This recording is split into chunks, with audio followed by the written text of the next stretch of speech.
जी, अभी तक हमने डिफरेंट डायग्राम्स देखे हैं कि किस तरह से हम क्रिएट कर सकते हैं, और अब हम एक और डायग्राम देखने जा रहे हैं जिसे हम कंसेप्चुअल फ्रेमवर्क कहते हैं। किसी भी डोमेन की अंडरस्टैंडिंग डेवलप करने के लिए हम पहले उसका एक कंसेप्चुअल फ्रेमवर्क जो है वो बनाते हैं। यहाँ पे मैं फेक न्यूज़ के हवाले से, जिस पे हम प्रीवियसली काम कर रहे थे, उसके हवाले से हम एक कंसेप्चुअल फ्रेमवर्क जो है वो बनाने जा रहे हैं। तो यहाँ पे मैं उसका कोड लाइन बाय लाइन नहीं लिखूँगा, मैं गूगल जेमिनी के पास जाके तो उसको जो है वो एक प्रॉम्प्ट दूंगा। ये प्रॉम्प्ट क्या है? ये एक डिटेल्ड प्रॉम्प्ट है जिसमें मैं इसे कह रहा हूँ कि generate text code to create a conceptual framework diagram in TikZ for fake news starting from top to bottom.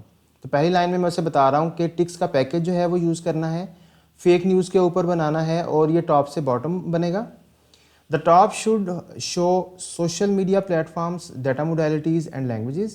Then below that we should have feature representation layer which contains traditional embedding and LLMs. Next predictors and finally evaluation and optimization. ठीक है जी। तो जिस तरह का भी आपका conceptual framework होगा आप उसके मुताबिक इसको जो है वो prompt दे सकते हैं। इसके बाद मैंने इसको बताया हुआ है कि every layer should be properly positioned and the width of each layer should be equal. I need text code with professional colours. ठीक है जी। तो इसमें आप मज़ीद ऐड कर सकते हैं, मज़ीद स्पेसिफाई कर सकते हैं। तो देखते हैं कि ये किस तरह का डायग्राम जो है वो जनरेट करता है।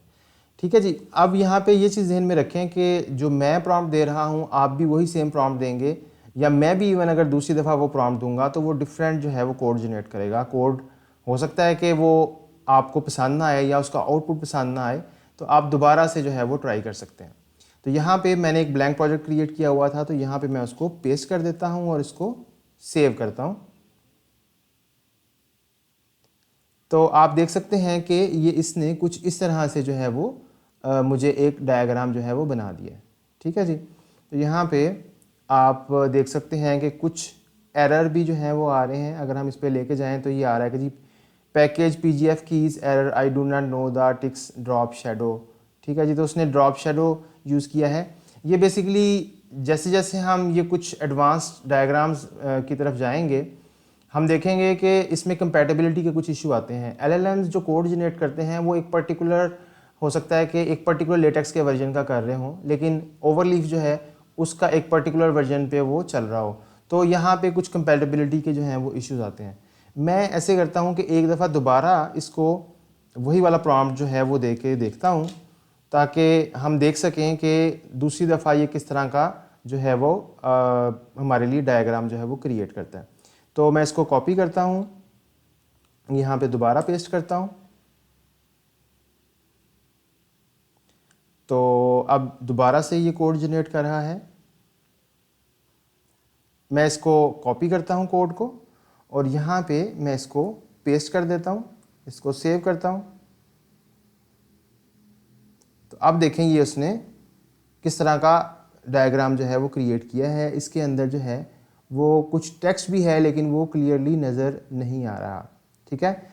तो यहाँ पे आके अब जो LLM की कैपेबिलिटीज़ हैं उसमें आप जो है क्वेश्चन आपके जहन में भी रेज़ हो रहा होगा। अभी मैं ये करता हूँ कि इसको यही प्रॉम्प्ट जो है मैं किसी दूसरे LLM को देता हूँ। फॉर एग्ज़ाम्पल ChatGPT भी मेरे पास एक दूसरी विंडो में ओपन है, तो मैं उसको ये प्रॉम्प्ट देता हूँ और इससे जो लेटेक्स का कोड जनरेट होता है इसको मैं कॉपी करता हूँ एंड देन मैं यहाँ पे आके इसको पेस्ट करता हूँ और सेव करता हूँ। तो ये देखें कितना अच्छा इसने जो है वो बना दिया है। तो इसमें हम ये नहीं कह सकते कि LLM जो है, क्या LLM जो है जेमिनी है वो अच्छा जनरेट करेगा, या जो कभी जो है वो जेमिनी अच्छा जनरेट कर देता है, कभी ChatGPT अच्छा जनरेट कर देता है। लेकिन अल्टीमेटली हमें जो है वो एक डायग्राम चाहिए था, फ़्लो, और वो देखेंगे कि वो उसने कितना अच्छा फ़्लो जो है वो जनरेट कर दिया है। इसमें social media platforms, data modalities और लैंग्वेज, और आगे उनकी डिटेल भी आ रही है, ट्विटर, फेसबुक, यूट्यूब। इसमें इसने ये चीज़ें खुद से ऐड कर दी हैं। इसके बाद अगली लेयर के अंदर फीचर रिप्रेजेंटेशन आ रही है। उसमें जो है वो ट्रेडिशनल में भी उसने बता दिया, TF IDF वगैरह। एम्बेडिंग में भी उसने आगे टाइप्स ऐड कर दी हैं, यानी कि इसने बड़ा कम्प्रीहेंसिव जो है ना उसको डिटेल्स उसमें ऐड कर दी हैं। और प्रोडिक्टर्स जो हैं उसमें भी उसने चीज़ें जो है कुछ इन्फॉर्मेशन जो है वो ऐड कर दी है। और इसी तरह से इवैल्यूएशन ऑप्टिमाइजेशन के अंदर भी जो है उसने ये ऐड कर दिए।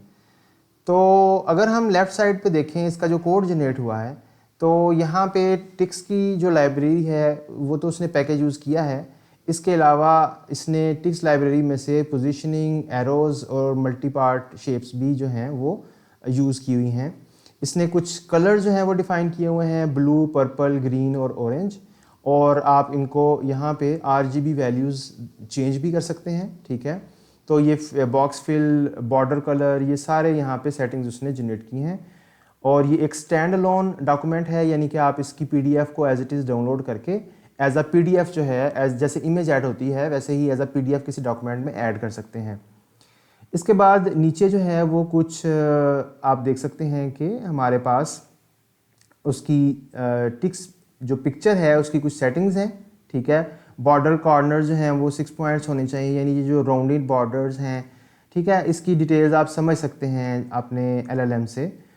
और इसके अलावा यहाँ पे उसने लेयर 1, लेयर 2 को भी लहजा से कमेंट किया हुआ है। तो यहाँ पे हमें नज़र आ रहा है कि ये जो ऊपर टेक्स्ट लिखा नज़र आ रहा है जो बोल्ड में हुआ है, और ये एक नोड इसने ऐड की है जो कि यहाँ से यहाँ तक है।